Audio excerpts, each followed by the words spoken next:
जो 9/11 वाली घटना हुई थी अमेरिका में, ट्रेड सेंटर पे, जो अमेरिका में करा था ना इसने, लादेन ने कांड, ट्रेड सेंटर का। तो कहते हैं कि ट्रेड सेंटर पे, बेसिकली ट्रेड सेंटर का मतलब ही, ट्रेड का मतलब आप जानते हैं व्यापार होता है, तो बिजनेस टाइकून्स थे वहाँ पे, बहुत सारे बड़े बड़े बिजनेस एग्जिस्ट करते थे, उनके ऑफिसेज थे उसमें, ट्रेड सेंटर में। तो जब हमला हुआ तो बेसिकली जिन फ्लोर्स पे वो प्लेन टकराया और उससे नीचे के भी जितने फ्लोर्स पे वो प्लेन टकराया, हवाई जहाज, लगभग सभी आदमी उसमें खत्म हो गए थे। तो कुछ साल के बाद उनकी मीटिंग हुई उन कंपनी वालों की दोबारा, कि कौन कौन ऐसा एम्प्लॉय था जो उस दिन ड्यूटी पे नहीं आया और जो बच गया, क्योंकि वो दोबारा ज्वाइन तो उन्होंने कर ही लिया कुछ टाइम के बाद। तो आए कि भाई ये इतने आदमी ऐसे थे, सारे बैठ गए सामने कि भाई ये वो व्यक्ति थे जो उस दिन ड्यूटी पर नहीं आ पाए, ऑफिस में नहीं आ पाए, और नहीं आ पाए इस वजह से इनकी जान बच गई। तो एक एक से पूछा कि भाई आपकी जान कैसे बची, मतलब आप क्यों नहीं आए ऑफिस? तो उसने कहा जी मैंने उसी दिन नया जूते खरीदे थे और नए जूते पहन के मैं ऑफिस आने लगा।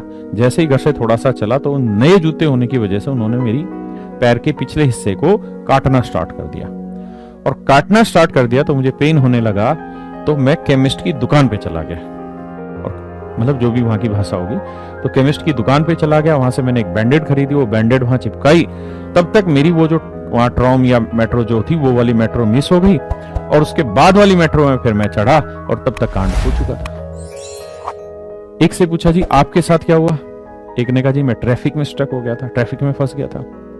आपके साथ क्या हुआ?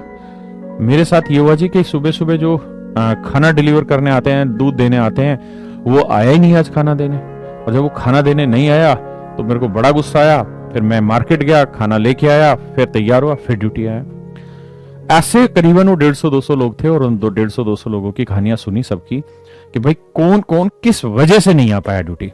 किसी ने कहा कि आज मेरे बच्चे का पहला दिन था स्कूल में, तो मैं उस अपॉर्चुनिटी को मिस नहीं करना चाहता था, और मैं अपने बच्चे को स्कूल छोड़ने चला गया, इस वजह मैं ऑफिस नहीं आया या लेट पहुंचा, और तब तक ये वाली कहानी हो गई। तो मेरे प्यारे बच्चों, कहने का मतलब ये है कि आप जिस भी सिचुएशन में हैं, आप सबसे बेहतरीन सिचुएशन में हैं। आप अच्छा करने का प्रयास करिए, लेकिन उस अच्छा करने के पीछे फ्रस्ट्रेट मत होइए, उस अच्छा करने के पीछे डिप्रेस मत होइए। आप जहां हैं, जिस जगह है, वो सबसे राइट टाइम, राइट मोमेंट है। पता नहीं कितने ऐसे लोग हैं जिनको ये मौका नहीं मिल पा रहा जिस जगह आप हैं। कितने ऐसे लोग थे जिन्होंने उस दिन नया जूता नहीं पहना, अगर पहन लिया होता और उनको भी जूते ने स्टक किया होता तो मेडिकल शॉप पे जाते हो, कुछ लेट हो जाते और जिंदगी बच जाती। पता नहीं कितने ही ऐसे लोग थे जो मर गए जिनके बच्चे का आज पहला दिन नहीं था स्कूल में। कितने ही ऐसे लोग थे जो आज ड्यूटी टाइम पे पहुंचे, लेट नहीं हुए। अगर वो ड्यूटी 5 मिनट लेट हो जाते तो उनका जीवन बच जाता। यानी मेरे प्यारे बच्चों, हर बार समय पे पहुंचने से भी बहुत कुछ नहीं होता, बहुत बार आप लेट पहुंच के भी जीवन बचा लेते हैं अपना। यानी जिस समय आप हैं वो आपका सबसे बेहतरीन टाइम है। इसलिए बी मोटिवेटेड, बी काम, ठंडे रहिए, शांत रहिए। जीवन में दिक्कतें सभी के साथ हैं, जीवन में दिक्कतें सभी के साथ है, कोई किसी भी स्टेज का हो, आईएएस हो, आईपीएस हो, प्रधानमंत्री हो, राष्ट्रपति हो, हर आदमी को टेंशन है, किसी न किसी चिंता में कोई डूबा हुआ है। इसलिए आप ऐसा मत सोचिए कि जीवन में जो ये मुश्किल घड़ी है सिर्फ आपके साथ ही नहीं। मुझे नहीं लगता कि कोई भी स्टूडेंट जो कामयाबी की राह पर न पा पाया होगा, उसने ऐसा रास्ता नहीं चुना होगा, या इस रास्ते से नहीं गया होगा, या उसको जीवन में मुश्किलात आई नहीं होंगी।